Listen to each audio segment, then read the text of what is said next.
Hi hello नमस्कार, मी शीतल तुमचं माझ्या यूट्यूब चॅनलमध्ये अगदी मनापासून स्वागत. तर विजया एकादशीचे व्रत कसे करावे त्याची संपूर्ण माहिती आपण या व्हिडिओमध्ये बघणार आहोत.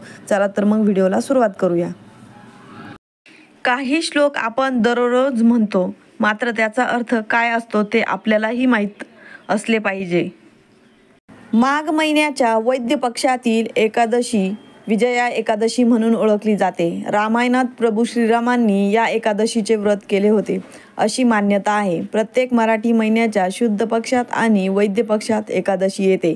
या प्रत्येक एकादशीचे महत्त्व आणि मान्यता अगदी वेगवेगळ्या आहेत.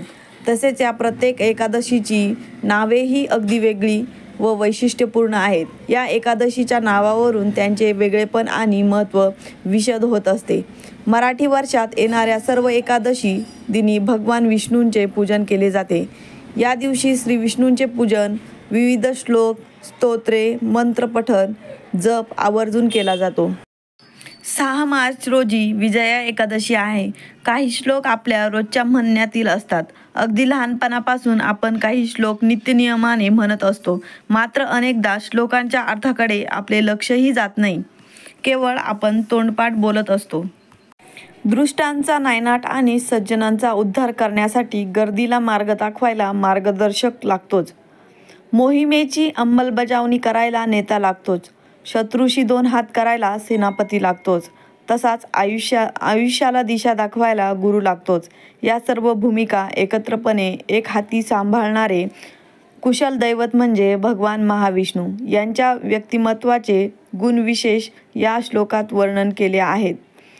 कोणत्याही समूहाचे कार्याचे नेतृत्व करणाऱ्या नेत्याकडे, नायकाकडे हे गुण असले पाहिजे. भगवान महाविष्णूंना आपले आदर्श मानले पाहिजे.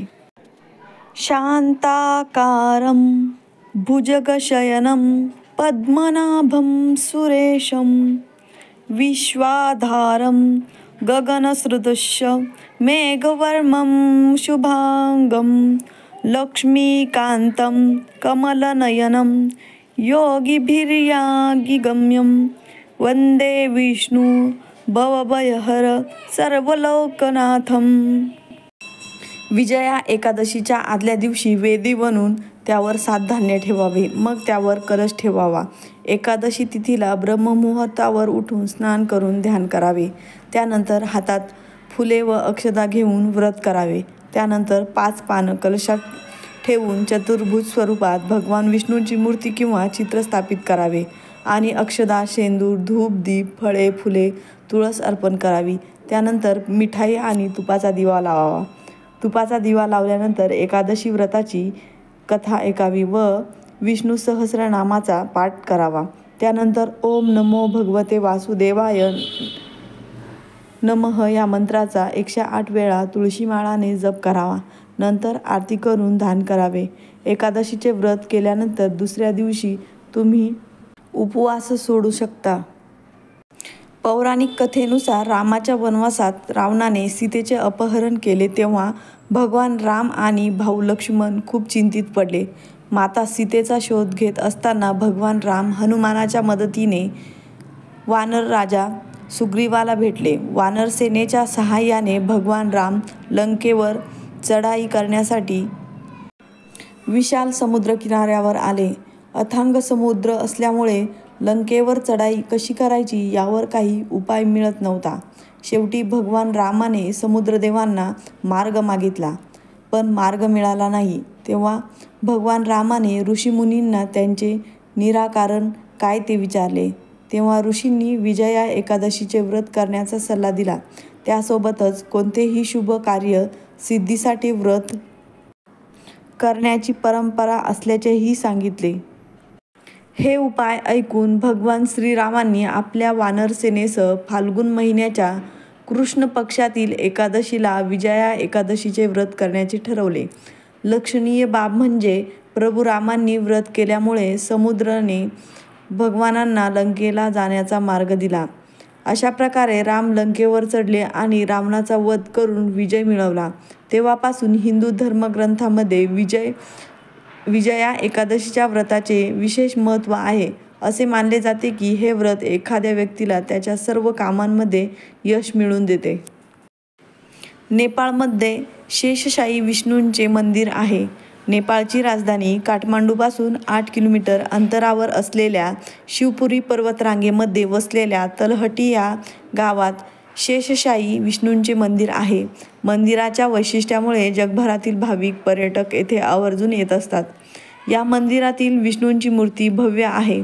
11 नागाच्या शेषशय्येवर विराजमान ही मूर्ती रहस्यमय आहे.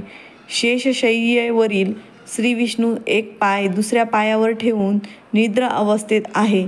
11 नाग श्री विष्णूंचे छत्र बनलेले आहे. या मंदिरात श्रीहरी म्हणजेच श्री विष्णूंसोबत महादेव शिवशंकर विराजमान आहे. विजया एकादशीला भगवान विष्णूंना हळद, केशर आणि केळी अर्पण करून सर्व प्रकारच्या वैवाहिक समस्येपासून मुक्ती मिळवू शकता. नंतर ते स्वतःसाठी शिजवताना वापरा, जेणेकरून तुम्ही त्यांचा प्रसाद म्हणून वापरून खाऊ शकता. भगवान श्रीहरी विष्णूंचा आशीर्वाद घेण्यासाठी शुभ दिवशी भगवान विष्णूसह देवी लक्ष्मीची पूजा करावी. या व्यतिरिक्त आपण पिंपळाच्या झाडाची प्रदक्षिणा करावी. तसेच त्या दिवशी दान केल्याने तुमच्या सौभाग्याची शक्यता वाढते. विजया एकादशीच्या दिवशी काय करू नये? एकादशीला भात खाणे सनातन धर्मात निषिद्ध मानले आहे. विशेषतः विजया एकादशीला तुम्ही अशा शुभ दिवशी खोटे बोलू नये, कारण त्यामुळे तुमच्या जीवनातील समस्या अजून वाढू शकतात. तुम्ही तामसिक व सात्विक आहाराचे पालन केले पाहिजे आणि मांस, अल्कोहोल, कांदा किंवा लसूण याचे सेवन टाळावे. विजया एकादशीची संपूर्ण माहिती मी या व्हिडिओमध्ये सांगितलेली आहे. व्हिडिओ आवडला असेल तर नक्की लाईक करा, शेअर करा, चॅनलला सबस्क्राईब करा. असेच नवीन व्हिडिओ घेऊन येऊ. तोपर्यंत बाय बाय.